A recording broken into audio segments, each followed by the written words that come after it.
used this in months. Is this even going to work? I had a paid account at one point and I never used it, so I just canceled it. Continued on YouTube. Yep, and there we go. Chris Gunderson. I have 86 subscribers. How did that happen? Anyways, okay. All right. Did it just convert everyone from YouTube to StreamYard? Well, no. So I'm broadcasting on YouTube through StreamYard. Okay, is it the same? Here, let me send you the link, the YouTube link on Telegram here. Boop, boop, boop. Chris, let me on. Oh, I see. I have to let him on. Hang on. Sorry, Fred. Hello. Fred. Can you hear me? Hey. We can hear you. Yes. All right. Fuck. Okay. I fucking Chinese internet. Fucking shit. I know. Right now. I did tell Canuck to get ready for Fred's internet rant. And I should have made it like a drinking game, like a bingo thing. Okay, internet check. Chinese, I didn't have that on my board, but I should have done that too. I'm having a smoking wine right now. I'm fucking piece of shit. Fuck. Everything's off now. Like nothing's working for me. Like my camera systems are off. Everything. Like fucking goddamn internet. I don't know what the. And I just checked. My bills are paid. I'm like, what? Really? Every time I stream, like, oh god, are we live? Okay. We're live. We're using StreamYard. We're live on my channel. Hey everybody. That's how we're set up. We don't have anybody. We got like 2 people. Let's see if we can put like the link in the chat of the last one or something. Hang on, let me find it. Okay. Let me put it's the spread the word here. Let's give it a second. Let me go back to that link. I just put one in. Okay, cool. So hopefully people find it. Yeah, exactly. Oh, well, yeah. Well, Canuck and I are having a very insightful conversation, and, we basically carried the show on our backs, so you're welcome, Fred. Fred, are you still there? Fred, we didn't lose you again, did we? Come on, man. Fred. Fred. Anyways. Okay. Is it Fred? Are you there? Oh, yeah, can you hear me? We can hear you now. Yeah. I can hear you. Okay. I'm using my cell phone. I'm using my bandwidth from my cellular service. Oh, okay.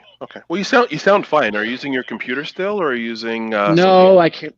No, I'm using my cell phone, and I when my cell phone, when it goes dark, it cuts me off. I was talking, but because it's the power settings. Oh, yeah, using the web browser. Well, you sound fine. You sound great. Yeah. That's great. Yeah, audio quality is very good. There you go. All right. Well, what do you want to talk about now? Well, Jesus, I was going to present to everybody the new banking system. So I was going to say they got the ID locked down with the ID 2020.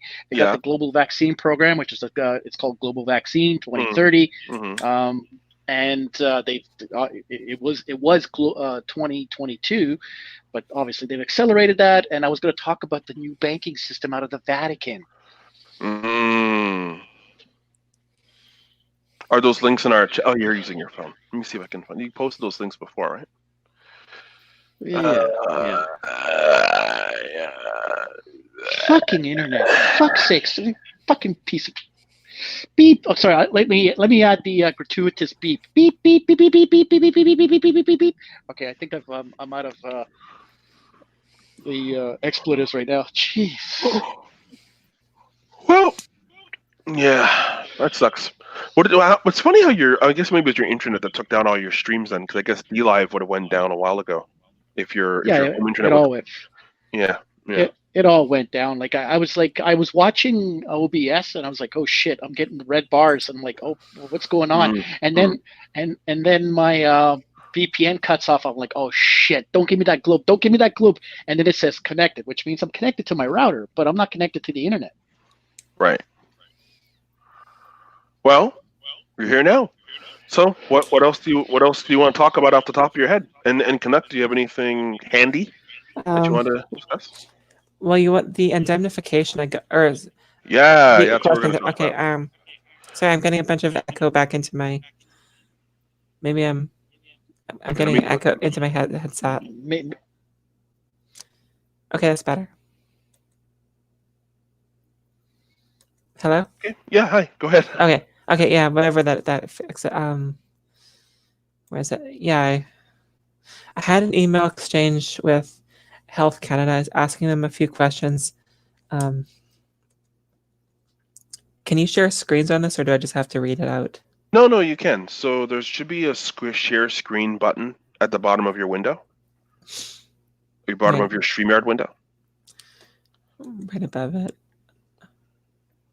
Oh, right above the window.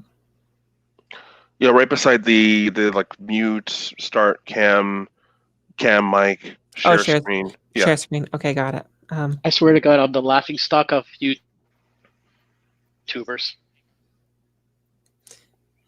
Well, I didn't want to be the one to say it, but you know what's really funny is that Derek that lives in the boonies. Derek Rance that lives in the boonies has got a worse connection than I do, but he's stable. He's always stable. Fuck. Anyways, I'll go on mute. Okay. Okay. Well, let me hold on. Canuck. I have to add your. There we go. Now we can see what you're sharing. Okay. Go ahead. Okay. I sent a few emails to Health Canada. I'm just curious. I said, okay, I run a website. This is the site. Something that's not that hasn't been mentioned for Pfizer. Will vaccine manufacturers be indemnified from legal liability in the event of injury or death? Alternatively, will Health Canada be setting up any sort of vaccine compensation program, like vaccine injury compensation? The first reply, this went on for a little bit. Health Canada is committed to protecting the health and safety of Canadians and has a rigorous scientific review, and it attaches to a link, in place to ensure vaccines are safe and effective in preventing the diseases they target. Once a vaccine is authorized for sale, manufacturers are required to continue submitting information on the safety and effectiveness of the vaccine and monitor and communicate any potential adverse effects, blah, blah, blah. Health Canada will not hesitate to take action if a safety issue is identified. At this time, we cannot disclose details of a specific agreement in an effort to protect our negotiating positions and commercially sensitive pricing information, as well as to respect confidentiality clauses in our vaccine agreements. So basically, ongoing ones we can't talk about because of their ongoing negotiations, and things that are signed, well, that's confidential. So my guess is yes, that Pfizer, and there's also something from Eli Lilly and Gilead did their Remdesivir. So yeah, my guess is there's indemnification agreements for all of this. Well, I know that when there's an interview I saw, and if I find it again, I'll post it, but it was American Focus, but these things are lockstep these days. And they were talking about the argument that the guy was making was no corners were cut. This is the American Operation Warp Speed. No corners were cut, and the way that things were tested, what was cut out were some of the regulations and the legal pieces that normally have to happen. And some of those legal parts, I'm sure what happens is in the normal testing of a vaccine, there may be very little difference between, clinical study 1 and clinical study 50. But that kind of thing is required to protect the company in terms of, being able to say, yes, we tested it in all these different scenarios. So the government's probably behind the scenes said, look, if you can get this to market fast, we will protect you, right? We will. Yeah. If things come up, we will protect you. We will indemnify you. They just haven't made those agreements public because obviously that would impact some people's desire to take the vaccine if they know that they can't go after the people who made it. And then it's going to come out of our pockets anyways. I'm going to sue you and I get to pay. Come on. So Yeah. Well, let's look at it from a consumer point of view. You're selling me something. Do you stand behind what you sell? yes. Oh no, but the government indemnified you from any action. Right. So you don't really stand behind it. Oh. And the government didn't really do any safety testing. They just kind of trusted you to self-regulate. Mm-hmm. So should I really trust whatever it is you are selling? Yeah, 100%. There's also, I got earlier today, I filed a bunch of access to info requests with various health departments in Canada, or various research things. I got my first one back today. Well, actually, sorry, it's my second one. I was asking about virus isolation and error rates of PCR testing, and error rates of antibody testing, and a few other things. We have no information. This is NSERC, the National Science and Engineering Research Council. We have no information about the isolation of COVID-19. We have no information about the error rate of PCR tests. We have no information about the error rate of antibody testing. And basically, my goal in all of this is to get them to admit in writing, we have nothing. And did you send an access information request to Health Canada for the same information? Yes. Okay. Yeah, as well as Public Health Agency of Canada, and there's some others. And I got this a while back. This is from BC Ministry of Health. It asks a lot of the similar questions. They said, and I'm quoting, statistically common quoted that there's a 30% chance of a false negative result.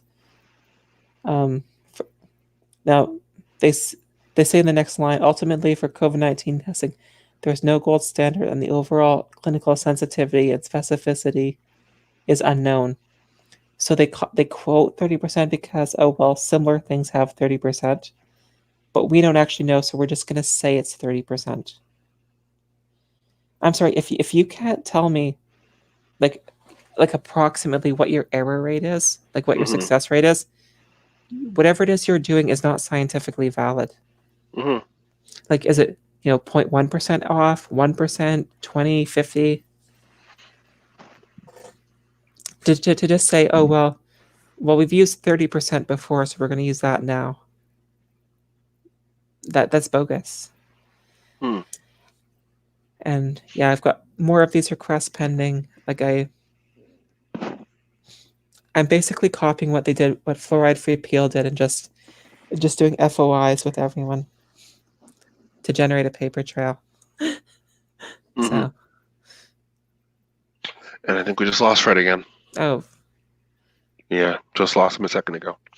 Anyways, anywho, yeah, well, I'm glad that you're generating the paper trail, and hopefully that'll help you with some of the cases, or help somebody with whatever we can do to keep these people accountable.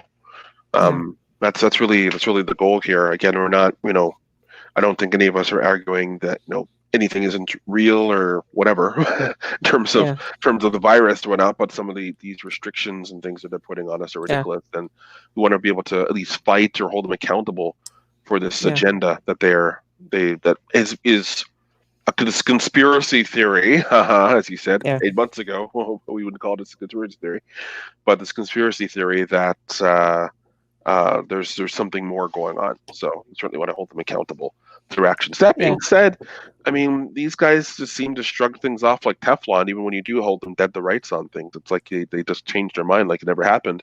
And the media does nothing to hold them accountable either. It's truly disgusting.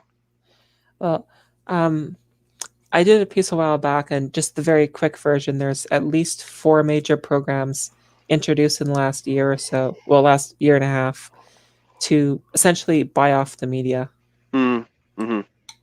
Yes, I remember that post you had. I mean, we know about the big one, the $600+ million one, and then all these little sub programs as well. I think it was about almost 800 million or 720 or something like that was a total. Yeah, I'm not sure the full amount, but I know back in, I think it's April, they introduced a new program for non-daily newspapers. Basically, everybody who couldn't qualify before for subsidization can qualify now. The catch is the government has to deem that you're not offensive or whatever. So basically, you get subsidized if you toe the line. Are you gonna roll the dice, Leafy? gonna roll the dice, Canuck, and get a subsidy? Oh god. Well, the problem is my expenses are so low. It's not really like between. I have like next to no equipment. The internet service I'd probably have anyway. The site isn't that much, so it's like my operating costs are like well under 1,000 a year. Mm-hmm. So it's like, would that even be worth it? Well, I mean, you can pocket the cash, and then you're good for a few years. Yeah, I mean, or they yeah. could claw it back like Serb, like they're doing Serb if they find out that you're not towing the line. So, yeah. But besides, I would never accept a condition like, we'll give you 75%, but you have to say this, and like no. Mhm.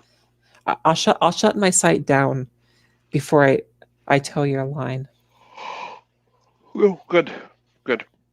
I know for me, I'm a small business owner, and I am eligible for not Serb, the business equivalent, the Wage subsidy. no, not the wage subsidy. Oh, I guess I could get that too. The $40,000 loan, the Canadian Business Support something, I don't know, CBSA, I don't know, the business source Yeah. of Serb, and I qualify, and I would probably apply, and I'd probably get it. I haven't, fortunately, thank God, I haven't needed the support this year. It's been a little down, but it's not all the way down. So, and I'm okay writing it out. The other thing is, I don't trust these people, and whether it be even if their motives are not nefarious, I don't trust them from a competence standpoint. And you see what's been going on with these people who claim Serb.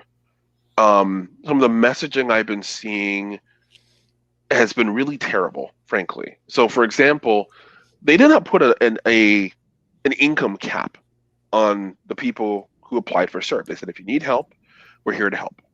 And in writing, there was no income cap. They just said, look, you need to make.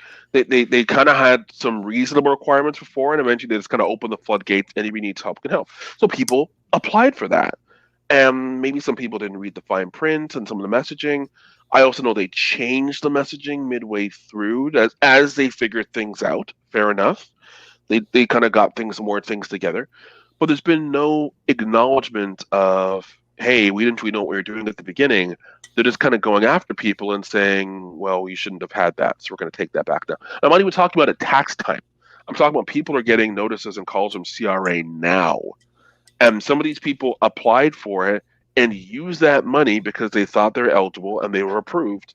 And now CRA is coming back around. And people who need it, like people who they applied because they need it. They're not living high off the hog, running a Chinese casino in Markham or something.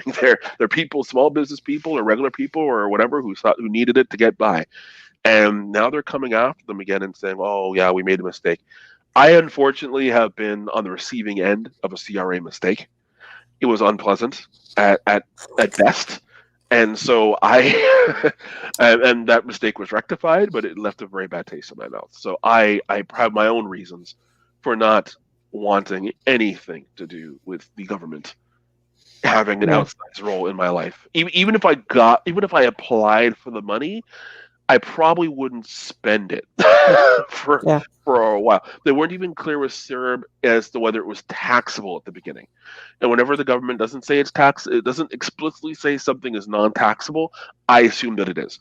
Most people, that's based on 20 years of experience. Most people won't know that. They'll may assume the best or hope for the best, and there's no such thing. So they're discovering, oh, Serb is taxable income. And that government loan that I mentioned to you earlier, that one I'm eligible for, that's also taxable. Because you get 40,000, you only have to pay back 30,000.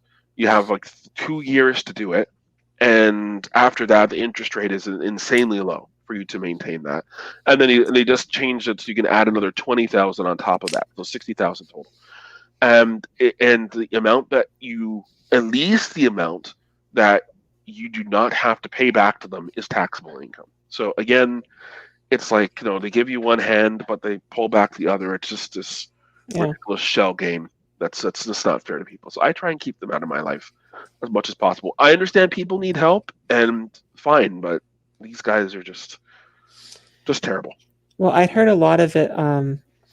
There are a lot of cases, people who are collecting CERA both through the CRA and through employment insurance. Like, yep. Like there's tons of that, and people who are still working full-time jobs. So like that, it was that kind of abuse they were targeting. Yep. And I think whenever you have that kind of thing, Canuck, I mean, they're going to cast a wide net, and some people will unfortunately get caught in the net. And I'm not saying they shouldn't enforce taxes. Of course they should. But some people will get caught in the net, some innocent people. And I think some people go into the media and complain, maybe who aren't so innocent, but they complain hoping they'll get away with it. But yeah, but I also know there's some people who are very confused and very concerned because they are regular folks who don't normally have dealings with CRA, and when they see that letter in the mail or they get that phone call, they get pretty understandably concerned about what that could mean, especially if they really did need those funds and use them as intended. I had a recalculation years back from CRA. Mm-hmm. It was actually their mistake, but it wasn't pleasant to deal with. No, it never is. I was the treasurer of a church, and they audited us, which is fine. We're a charity, and we expect it. It's going to happen sometimes. So the pastor of the church was fairly this young lady, and I was putting my paperwork together to send to CRA, and I said, and she's like, why are you only sending that? And I said, well, that's exactly what they asked for. So I'm only giving them exactly what they asked for, because if I send them more, they have to go through all of it. They have to. That is their rules and regulations. They can't leave anything unreviewed. And she's like, no, send them all this, because they were questioning our activities, which charity, it was a registered charity, and then CRA is supposed to do that on occasion. So we're sending them a little bit of documentation demonstrating that yes, we were doing exactly what we said we would do, and we point to our website so they could see other activities and our social media and whatever else. And she ended up throwing like a 2 years worth of bulletins and communications to the church and the community, ads we submitted in the community, in this big packet. And it was basically something that should have been wrapped up in 4 weeks took 2 years for CRA to go through that package of documentation and eventually keep us in the clear. So yeah, you have to be tricky you have to be careful with these guys. They are unique, to say the least. Yeah. Anyways, I don't know if you have anything else you want to talk about today. We can keep going for a bit, but if not, then that's okay.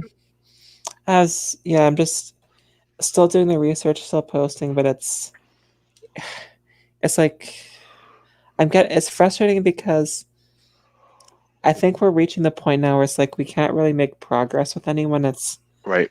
You either know this is all BS, or you're so brainwashed that you're unreachable. So it's like I'm kind of wondering at this point. It's like are we gonna have to start waiting for people to drop dead of the vax before really people wake up? Yeah. And then even if the vax does get them, what they even have the accountability to say so, because I think part of the challenge is our politicians and the media. There's a pride and accountability that's missing, definitely, and an honesty and integrity that's missing, and so they're not going to admit when they were wrong about something. They'll just report it like, oh, this is a brand new thing, and we just didn't know. They won't go back and hold themselves accountable to show, here's what we did before. They won't do any of that. So anyways, that's really unfortunate, and it's sad. Shit! Sorry, I just stumbled across something. Oh yeah, okay, go ahead. I just I'd actually been looking into like, is there going to be any sort of vaccine compensation scheme? Right. Here, I'll share the screen. Sure. Share. Where, I literally just came across it. Oh, you got me saying that now too. I look at the headline. Okay, let's take a look at this. But this isn't its first national vaccine program. Don't we already have a? Well, Quebec does. Oh, Quebec does. Okay. Okay. Yeah. Canada to implement first national vaccine injury compensation. I'm sorry. Pallister just looks creepy as hell. He does. He does. As part of Canada's vaccine rollout, the federal government has announced that anyone who experiences a severe adverse reaction to COVID-19 vaccine will be eligible for compensation, a first in Canadian history. The no-fault program was announced Thursday, as Canada gets ready to roll out the first of 7 new vaccines. Wow. Does it say how much? Okay, it acknowledges the UK has one. That's true. They do. Serious reactions are truly rare, less than 1 in a million. No, that's that's BS. Oh. You get a couple hundred people every year who die. I'd say dying is pretty serious.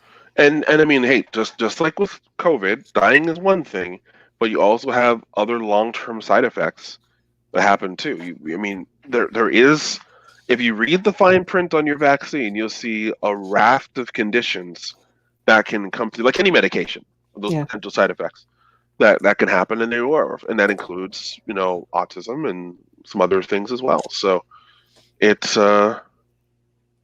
interesting. Well, and I noticed this one is reading through those GlaxoSmithKline lawsuits. One of the other problems they had, besides the fact that Ottawa indemnified them, right? The patients, like the ones who got hurt, who got messed up, they didn't actually get the vaccine from GSK. They got the vaccines from their doctors, who were considered intermediaries. Yes. But I mean, the doctors. So what were they saying? That it's actually the doctor's fault because they didn't apprise them of all of the potential side effects, but GSK did in their vaccine documentation. So they're in a nutshell, that was one of the other arguments. Is like, well, it's the doctors, like the doctors, the nurses, whoever who gave it to them. And they're medical professionals, and this is where things really get kind of sickening. Is my understanding of liability, if you're like a medical professional, as long as you're doing things that are consistent with public health guidelines, you're largely off the hook. So if the government says this vaccine from Pfizer, Moderna, AstraZeneca, whoever, the government said this is approved, we authorize use for this disease or whatever. Mm-hmm.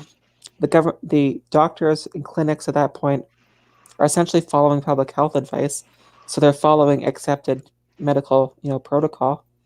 So they'd be off the hook, because in any suit they could just say, "Well, no, we're following what the government instructed us to do." Wow. And so in a situation like that, it's the doctors are off the hook, the manufacturers are off the hook, like the Ministry of Health and like cabinet, they have laws to like immunize themselves. So it's like you really have no real recourse, so to speak. That's terrible. And I mean, any compensation they give will be so poor, frankly, so meager that it will barely. It'll be a fraction of what you could potentially, what you really need to be properly compensated for whatever they're going to do to you. Yeah, and I just use the UK as an example. They're capped out at, I think, 120,000 British pounds if you're more than 60% disabled. Wow. I'm not quite sure what that cutoff is for 60%, but it's you're messed up for life, and we'll give you 120,000 pounds, which is enough to last you like 4 or 5 years in the UK. Wow. Wow. And beyond that, it's like I've dealt like these things are basically run like insurance companies. It's like I've dealt with enough insurance companies. No, I don't want to do that. So I'm sorry. Like I understand these injury plans. It's the only way some people can get money. I get that, but I don't think they're a good idea overall. No, I agree. So, and especially for something where it's like 99% recover, it's like Yeah. like even Health Canada's own data says like 90% recover like from doing nothing. That is really crazy to me. Have you? I looked this up before, but I can't remember where I found it. I looked up maybe some Health Canada stats. Maybe it was Public Health Ontario stats on the flu. Like I think Health Canada does a quarterly or twice annual report on flu and the number of flu cases year over year, quarter over quarter, and it was like this year just plummeted, just absolutely plummeted magically. I don't know. If only there was something that could take up the mantle of those flu cases. Like if only there was something. Yeah, it's the weirdest thing. Like what could have ever whatever could be taking the place of the flu in their statistics? It's just the weirdest thing. Yeah. The weirdest thing. Who knew? Well, there's an internet joke. It's like, just think nobody's dying of old age anymore. Yeah, well, that's where that comes down to the death tables that I shared earlier on Statistics Canada's website, where it's like, yes, there are more people dying this year, but it's nowhere like people are dying of the things they've always died with. Some of them have COVID when they die. Some of them have a Yeah. comorbidity, same as always. Some people die of the flu, of pneumonia, and kind of like with HIV and AIDS, not back in the day, because obviously it's still a real thing, but those won't be the things necessarily that kill you as much as it is the pneumonia or whatever you catch because your immune system is so depressed. That those are the things that'll get you. But when it comes to this thing, the way that they're counting these stats, and yes, they are. If you dig through the paperwork, they're telling you, yes, we doubled the numbers earlier this year. Yes, if you have COVID in your system when you pass away, and even if it's not the real cause of your death, it is COVID. Yes, we'll put you Yeah. down as a COVID death. Yeah, yes, all this stuff, and not explaining that context. Like yes, we had 28 deaths, but 27 of them were over 80 years old, and the average age of death in this country is 82.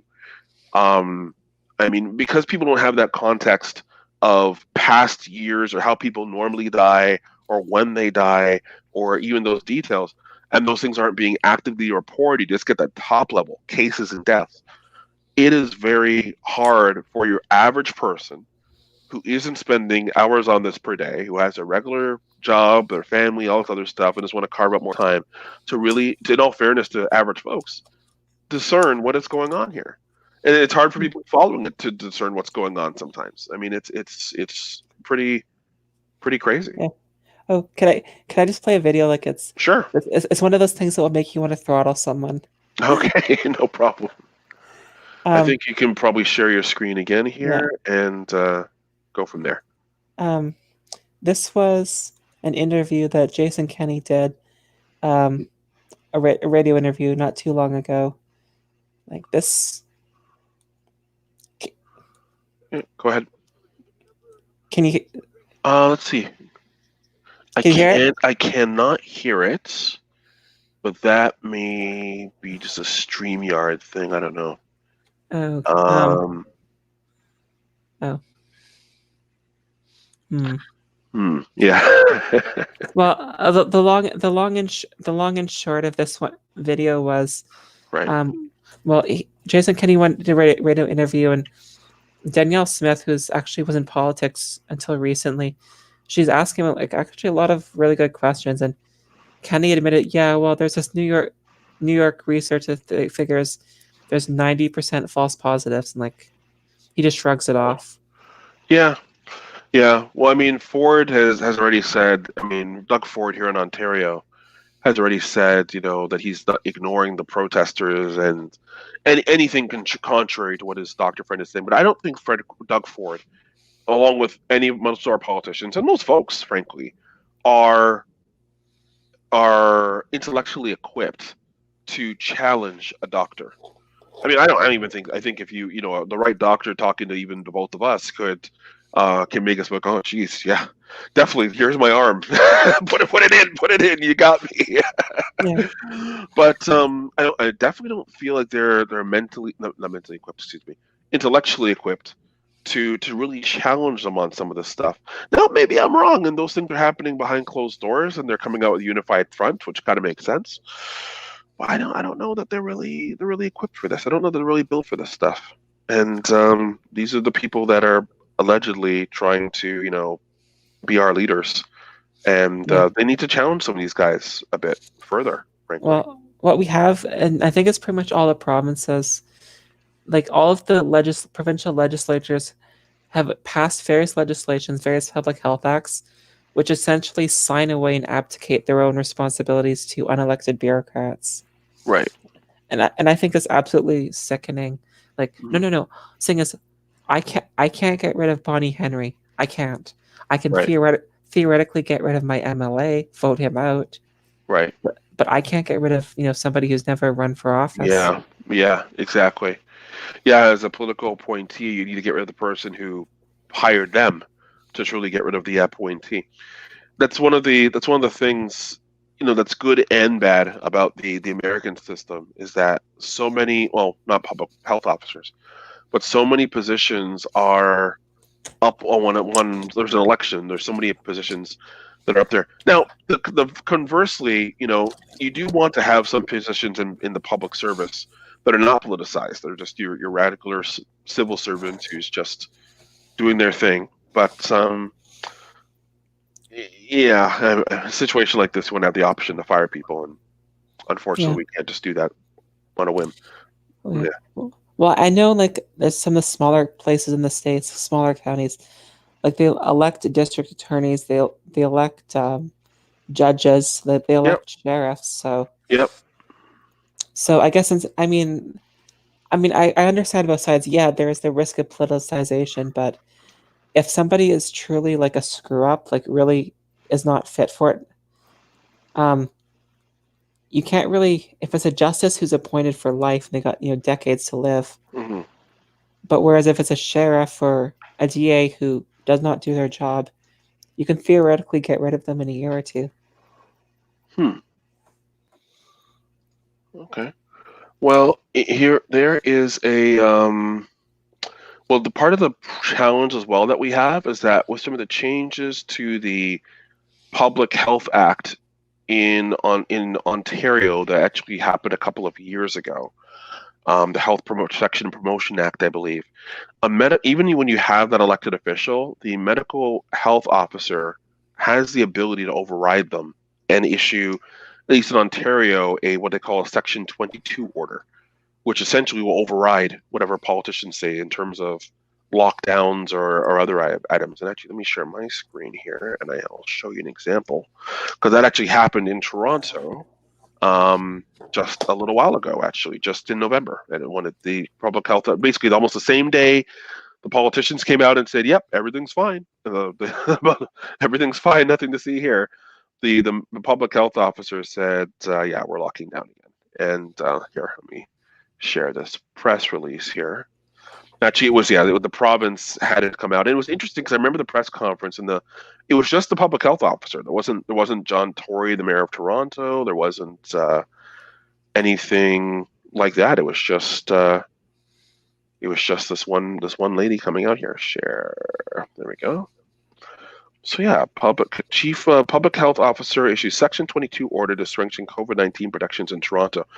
And there are pieces in here in the Public Health Act that was updated a couple years ago, and a number of them are updated in just the last 3 to 5 years across various jurisdictions that gives medical officers of health, public health officers, these abilities to be able to issue orders over and above what the elected officials do.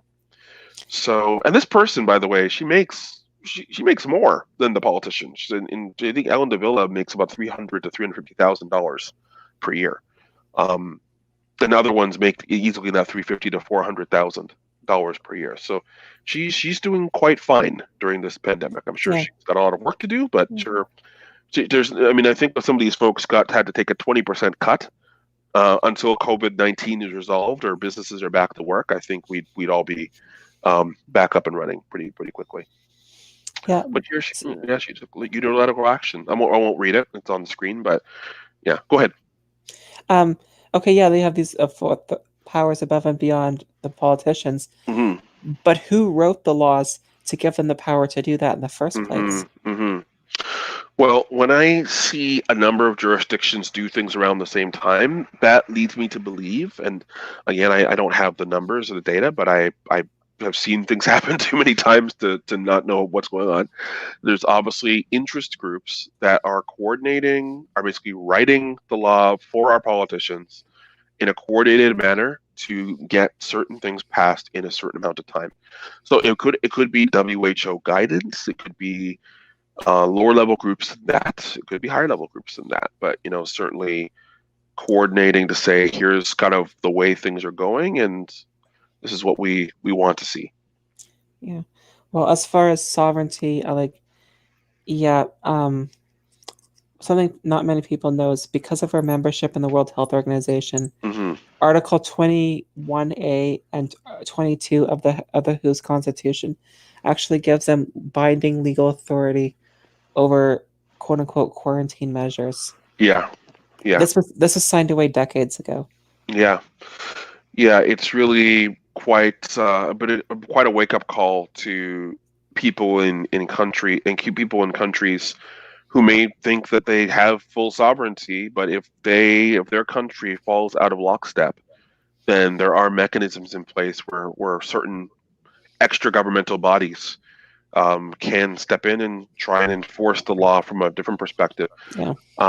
It's interesting that didn't happen here because there are some countries that did not jump on the bandwagon, like Sweden, for example, didn't jump on. But I kind of feel I've been coming around and thinking that this is not kind of COVID-19 is not the end game, so to speak, for whatever moves they want to make. They're going to move a little bit slower.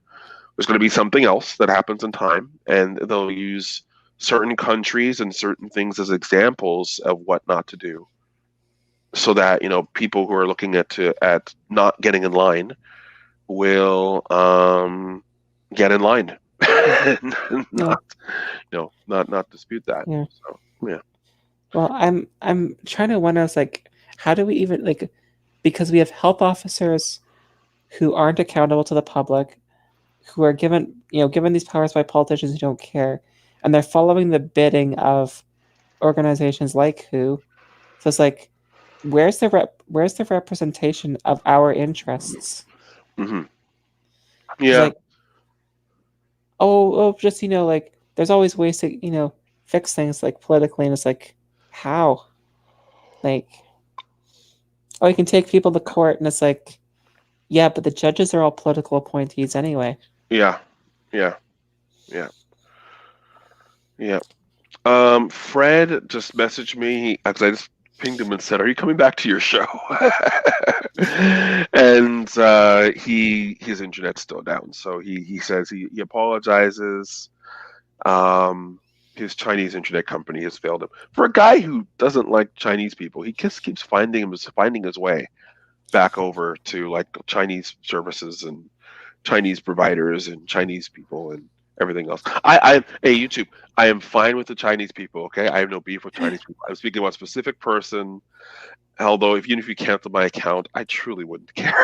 But anyways, I operate in the real world. I'm fine. Oh, and YouTube, if you're listening to this, don't worry. I'm not saying this is a hoax. I'm not saying it's a hoax. No. This is not.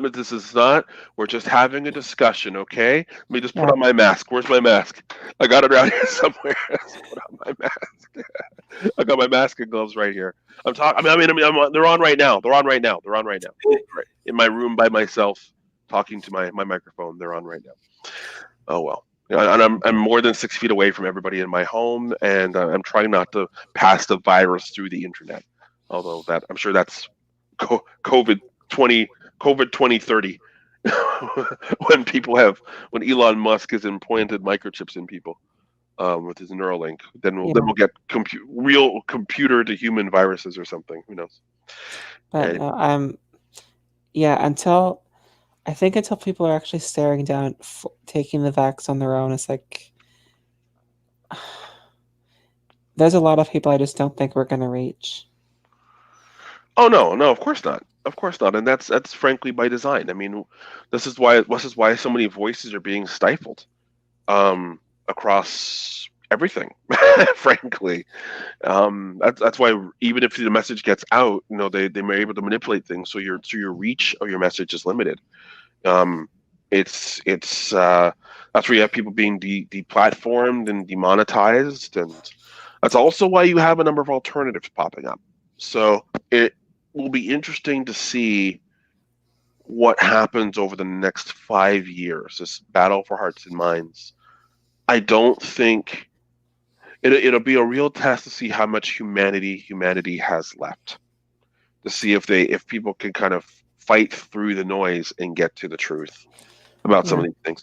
Ultimately, Canuck, I truly hope that I am being tinfoil hat Chris, and just I'm completely wrong about most of the stuff, and the vaccine is safe, and people are able to move on with their lives, and they don't make it mandatory for everybody.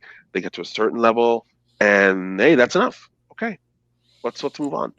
I hope that we can go back to the Matrix, go back to our regular lives, but we'll see what happens. Don't worry, I'm sure it's just another 2 weeks and everything will be fine. I'm sure of it. Yeah. Two more weeks and we'll be back to normal. Jeez. Well, I think they said Canada will be 50% vaccinated by July, and by the end of the year they'll have enough doses. End of 2021, there'll be enough doses for anyone who wants it. So great, and then next year there'll be enough for everybody who doesn't want it. So we'll see what happens. So I guess that's when Rick Hillier really gets busy. That's why they called in the army. Boy. I mean, like nobody, like, I'm still trying to, without going conspiracy, I'm trying to wrap my head around that. It's like nobody could have robbed them. It's like nobody wants this. Yeah. This reminds me a bit of Joe Biden's presidential campaign. No energy. Nobody really wanted it. But here it is. It's like, this is our choice. And this is kind of like that. I feel, even whenever I see a headline that talks about the majority of Canadians, I'm like, yeah, if you combine enough categories and stats, you're able to get as many numbers as you want there, right? So definitely some manipulation going on. It's just, I don't know. What can we do? What do you think we can do practically or to kind of observe, write it out? It's like, what do you think people can do? And of course, fight it in court. Sure, certainly. Do your best there. What else? Well, I guess the most immediate thing is with this, we don't even know what's in these vaccines to begin with. That's, I really hate to say, because I hate deviating from logical things, but I think we're at the point now where scaring people into really what's going on might be one of the few options left. Yeah. I just wonder if the uptake is relatively low outside of people in certain homes and things like that, the long-term care facilities, if they get the message or if they ramp up efforts at that point to make life difficult for people, likely by putting heat on businesses to either only serve certain folks, because you put the heat on businesses, then, I mean, yes, it comes out of the government's pocketbook, but obviously the government has unlimited money because money is just kind of a construct. So they remembered, hey, we can print our own money. drive Yeah. up inflation, but print our own money. So they'll remember that. They'll say, hey, well, businesses, if you want to do business, you have to make sure your people have this card. Yeah. So yeah. I mean, I realize totally in theory where it's going. I look at a more practical thing. It's okay. Yeah, people will put up with a mask for a few minutes to go into a store and buy something. Like people will. Telling them to get this experimental thing into your arm, and Mhm. that's another leap altogether. Wow! I just saw this article that Fred had posted. I'm not sure how long ago. I just noticed that 4,000 people in BC are getting COVID-19 vaccine by the end of next week. Wow. Yeah, I really hope this doesn't go through. Yeah, those will likely be folks. I mean, logically speaking, like this, any of this is logical. That'll likely be folks in, I guess, long-term care facilities. I'm thinking. Yeah. But are we basically just euthanizing people at that point? Well, if we're doing that, well, COVID-19 seems able to do that for us. So why are we going through all this if that's the case, right? So I hear what you're. I'm not disputing what you're saying, but yeah, no, I hear you. I mean, look, the vaccine is not going to kill a majority of people, but the thing about these studies as well is that a lot of times that initial study is done on very young, healthy people. And they do that on purpose. That's a control group. Yeah. And then from there, they'll move on to people who actually have the condition in question, to actually do testing on those people. But they'll say, okay, can I limit it to that particular condition and not other things as well? So yeah. Yeah, you can really play with the stats if you want to. Sorry? You can really play with the numbers if you want to. Of course, let me get rid of this Colgate ad, but yes. Yes, you absolutely can. But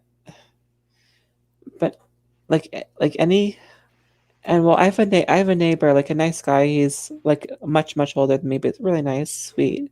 And it's like I've been trying. It's like, but he only watches stuff like CBC, CTV, Mm-hmm. and he's like permanently freaked out because they bombard like the same thing day in, day out, and it's like. Well, yeah, well, that's the thing. I mean, you can't blame somebody who feels that. I mean, somebody watches the news and watches it regularly. You can't blame them for thinking they're well informed, like because they're watching the news, they're reading the news. But it's just things have kind of gone in a direction where, unfortunately, people have to do digging for themselves because we've been let down by the news too many times. By the way, there's your medical health officer having a little dance during her press conference. So there you go. Yeah, that also reminded me. She did an interview with Ian Hannamansing about a month or two ago, Mm-hmm. and like typically Bonnie Henry, like she has this blank expression, like she's MK Ultra or something. Mm-hmm. But she's talking with Ian about this, how things will be once once a vaccine comes, and she's all happy and giddy, like, no, this is weird and creepy. Mm-hmm. She's like, you can tell when someone's just like totally like dead and emotionless, but when she talks about vaccinating people, yes, like there's this light in her eyes that's normally not there. Like, no, this is creepy. Mm-hmm. Yeah, no, she was. I know exactly the interview you're talking about, and actually here it is. Well, we won't play the sound, but it is. And I'm just going to play an ad first, probably.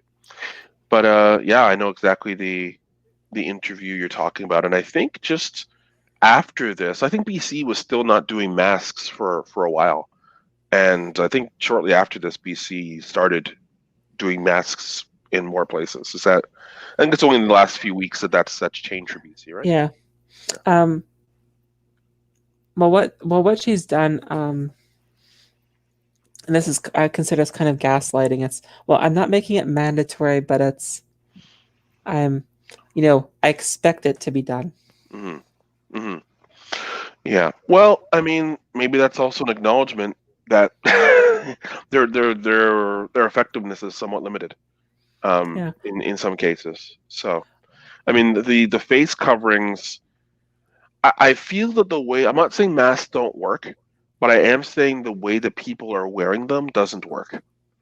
And there was an article early on in the pandemic. There's a lot of heat on Theresa Tam for not doing like a mask mandate super early. And there's a couple of reasons why she did it. And she actually said this. Like it's not she wasn't hiding anything, but I think people including myself didn't really understand what she was getting at the time. And it was that one, we need to reserve PPE for our health, the best PPE for our healthcare providers in the supply chain, and that was true. Fair enough. To our doctors, nurses, long-term care facilities, that kind of thing. So fair enough. So that they would be protected and the patients would be protected. Then the other reason was that people would wear it wrong. People would not wear it properly. People would wear it under their nose or wear it on the side or wear it under their chin or things like that. And it could do more harm than good because people won't replace disposable masks over a period of time. They'll just keep wearing the same dirty mask that's a single-use mask. People don't realize, like, if you have to go back pre-pandemic to see how these things were supposed to be used prior to COVID, before they were in short supply, and they said, hey, we need to get people using these. Those medical grade kind of basic masks are supposed to be used for 10 to 20 minutes and then disposed of. Like they're supposed to be used for a few minutes at a time, not hours, not a day, multiple days, because your condensation goes into the mask and that starts to reduce its effectiveness. And so about 10 to 20 minutes is all. If you're exerting yourself, maybe even as short as 5 to 10. But people are living in those masks. Those are the ones you see more often than not all over the place without necessarily instructions that, hey, this has to be used for a few minutes at a time, not a day. N95 masks are very good or can be very good, but they're more expensive. And again, people don't know how to wear them. They don't necessarily know you had to kind of pinch the nose on those and the medical grade ones. So you kind of get a bit of a thing, but then also a bit of a seal. But also on the sides too, there's ways you should be wearing the mask to keep it pressed against your sides of your face. These are the kinds of things you learn in a medical setting, but average Joe's not going to know this stuff. I think it would be better if maybe they don't have a mask mandate, but maybe look at face shields is more of an option. At least to be able to see people's faces a little bit. And I know the protection won't be as good as a mask, but the way that people are wearing masks, the protection isn't really there right now, anyways. So, yeah. My take is on this mask are 100% worthless. Like basically no redeeming qualities whatsoever. Mm-hmm. Yeah, I think that's fair. Certainly the way they're being worn is exactly that. Yeah. No. Like even if they were quote unquote worn properly, like it's like if germ theory actually worked the way people think it does, like we'd all be dead. Like if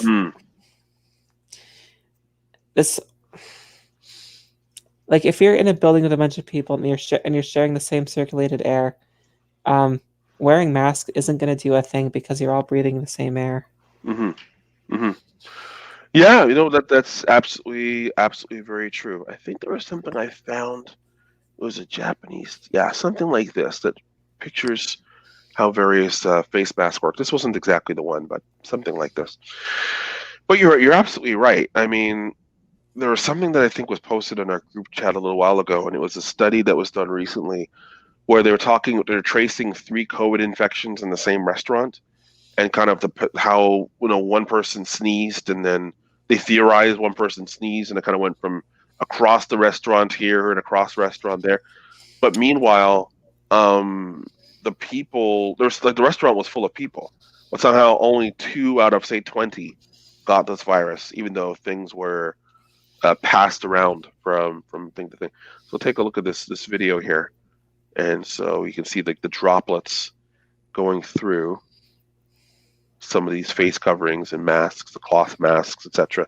But when people were making their own face coverings and masks, and the numbers are out there about their effectiveness, I kind of likened it to telling children to hide under their desk during a nuclear bomb or something. Yeah. Like what? Come on. Well, the metaphor I use, I mean, granted, smoking's been banned in restaurants for about 20 years now, give or take. Does putting a smoking section in a restaurant actually stop, it from getting to people in the non-smoking section? Yeah, exactly.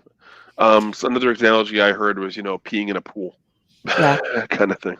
Yeah, like if you designate a peeing section in one corner, does Yeah. it mean it will eventually get to?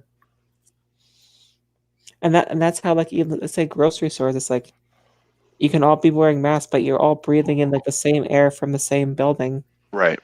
Exactly.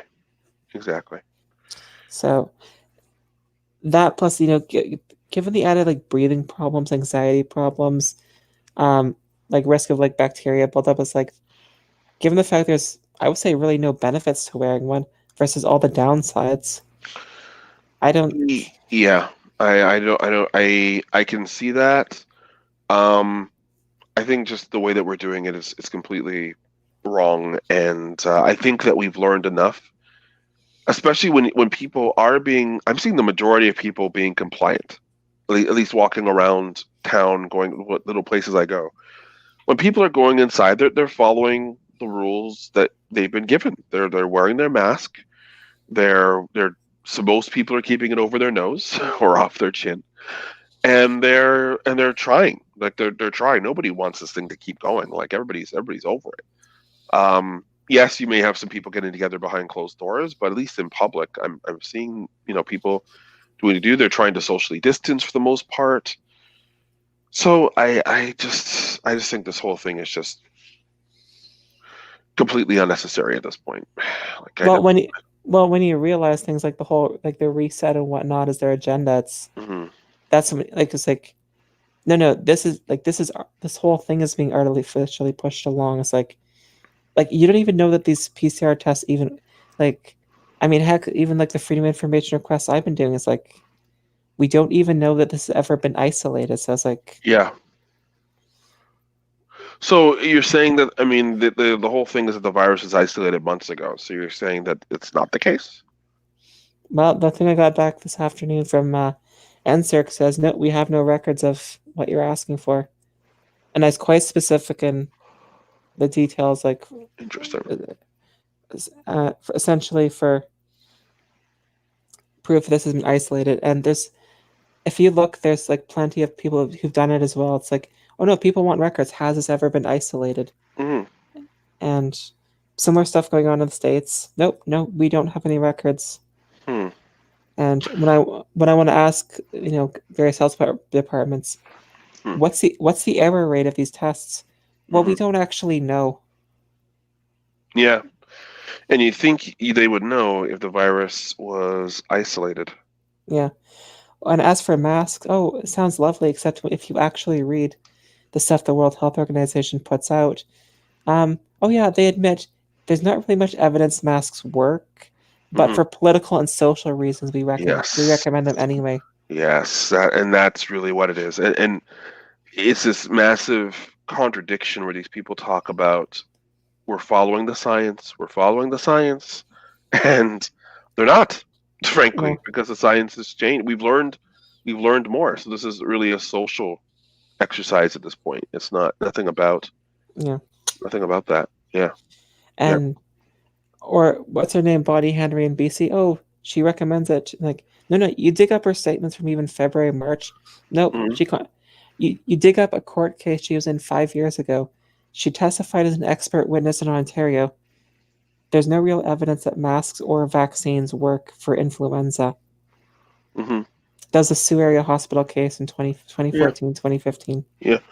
Even in Asia, where mask wearing is quite common, especially in public transit, it's mostly, I mean, some people, also the air pollution isn't the greatest there, so that some people wear masks for that reason. Other people wear it because they may feel sick themselves. This is pre-COVID. And out of respect for the people around them, especially if they go on public transit, they want to try and minimize the amount of spread. I mean, we did see on that video I showed a few minutes ago with the various sneezing going on, you're not going to cut everything out with a mask, but you cut something out. So it's something just to protect others around you.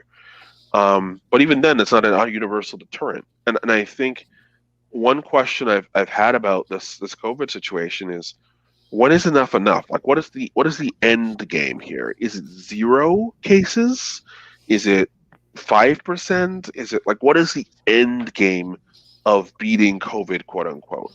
Well, So yeah, go ahead. well, let me give you this take. You do realize like the whole reset thing is like is the agenda they've been pushing Yes. for a long time. Yes. With that in mind, knowing this is what they want to do, why would you believe that any of this is real? Yeah, exactly. Well, I think that the viruses.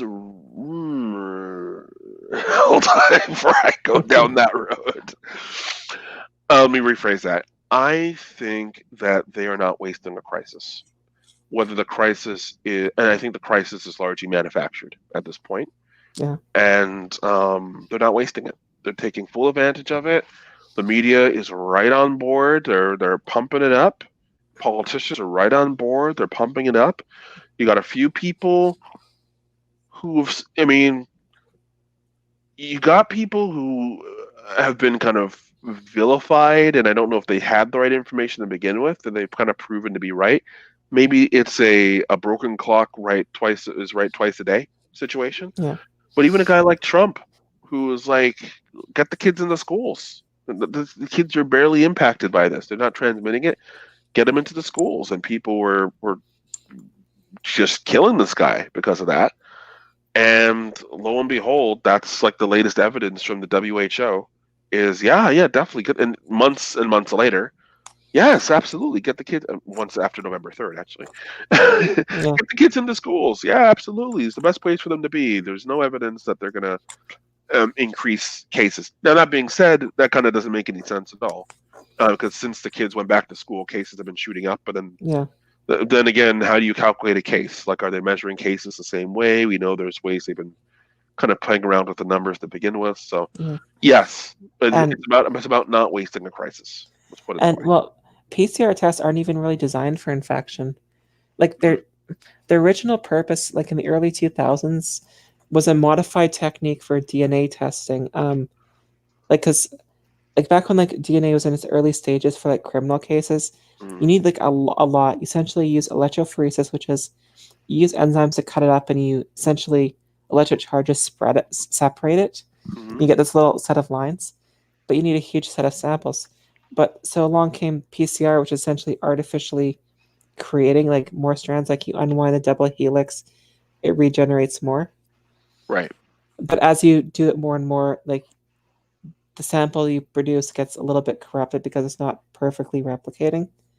Right. I mean, yeah, that works for like say murder investigations. Okay, sure, great, use it. Yeah. But for actually determining is somebody infected with something like infectious, like right. it's. So if you have something which good chance isn't even properly isolated, you use a sequence which is never designed for this, and it's like, and you ignore the obvious issues like 99% recover. It's like, like you're not really too much of a conspiracy nut to think, wait a minute, is this whole thing made up? Yeah, and that's pretty much where I am. Yeah, it's one of those things where if you were really serious about stopping people from dying unnecessarily, there are a raft of other conditions you could put this level of focus and intensity on to resolve. There's a million other, not a million, but there's a number of other things you could focus on from a health perspective, or even personal behavior perspective that cause injury, death, or illness that you could focus on and resolve to really save lives. And so that's not the case here. This is a case of making people miserable, of destroying the economy, or at least taking a massive chunk out of it to make further cases that to say, well, hey, look how unpredictable things are. Wouldn't it be great if we had a universal basic income that could sustain people through those tough times. And man, all these people who are having financial problems, well, why do you have to own that? Like, why don't you just, sell it back to the government, and we can have that together. Yeah. Yeah. Well. Well, like I try not to go the full conspiracy thing. Like, Yeah. I mean, I don't want to badmouth the guys like like the civilian intelligence network guys like Sean Melville and his group. Look, they do good stuff, but it's like in the beginning part of the year when they're producing like all these articles like how this was a bioweapon, it'll gonna wipe out humanity. It's like, I mean, you guys do good work, but I'm sorry, I can't take this seriously. Hmm.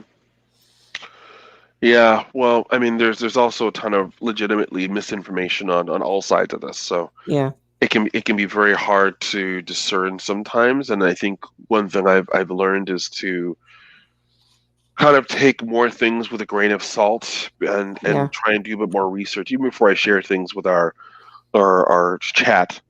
Um, and actually, there have been some things that I share, and then I look into it a bit more, and I pull it because it's just like, okay, that's not exactly what I thought it would be, or that was easily debunked with a question or two. yeah. So, I or I'll mean, add a comment to it explaining. yeah. Yeah. I mean, I've put out a few pieces that I regret. That's true, but yeah, this one I couldn't. And part of me thinks that, and because I know there's a couple people in Sean's group who are like actually into medical research, like legitimately. Part of me thinks that they basically found the breadcrumbs that were left intentionally. Hmm. So essentially, Yes. they were doing what they thought was legit research, but no, it's something somebody left out, hoping that some researcher would find it and freak out. Yeah. Well, we know these people. There's a book I read, an audiobook I read a while ago, which was very illuminating. Well, it's actually called Illuminati, but Yeah, it's actually from 1968. Shared it with Fred. I can share it with you as well. I think the YouTube video has been pulled as far as I can tell, but I still have the file. Um, anyways, it was very interesting, and this guy was breaking down kind of the origins of certain groups from going back a few hundred years ago, how they tied into America a bit, and then kind of this long-term plan. And this is back in the 60s, so it was pretty, and that's where the story stopped, at least at that point, because the book was published. But one of the things he kind of railed against were NGOs and extra governmental organizations that were founded in the post World War II, and the reasons behind that. Um, and so a lot of the stuff, like you said earlier, you call us conspiracy theorists, or you call people conspiracy theorists. But when you start to see things unfold as promised, maybe not in the time they promised, but as promised, it's kind of like, oh, okay. Yeah, well, you were right. It doesn't help me now, but you were right about what yeah, happened here. Yeah. and yeah, okay. And Fred makes the point. It's a valid one. It's like we have to be incredibly careful what we share because there's going to be Yes. people who pounce on. Because like we're going to make mistakes from time to time. It's going to Sure. happen. Sure. Yeah, like we're kind of trying to guess what the plan is. Like we're trying to like guess as it goes along, Right. whereas it's been written years in advance. So it's like Absolutely. so like playing catch up every step of the way, and like it's it's difficult. Right. Right. Right. So, Okay. Well, I have to go because I said I was going I'm to be sorry. on this show for 5 to 10 minutes, and Oops, it's sorry. been. Oh, no, it's not you. Don't worry about it. I was messaging Fred earlier because I said to him, yeah, sorry, coming back to your show, and he's still having internet problems. He has to call them about in the morning, so I was just holding it down for him, and now I'm gonna go and get some sleep. So lovely talking with you, Canuck, Great. Thank you. and we will do this again sometime. For All right. everybody who's still watching, which is probably me on my YouTube browser monitoring the stream, thanks for hanging in there, Chris. No problem, Chris. Okay, take care, everybody. Bye. Bye. There we go, and end broadcast.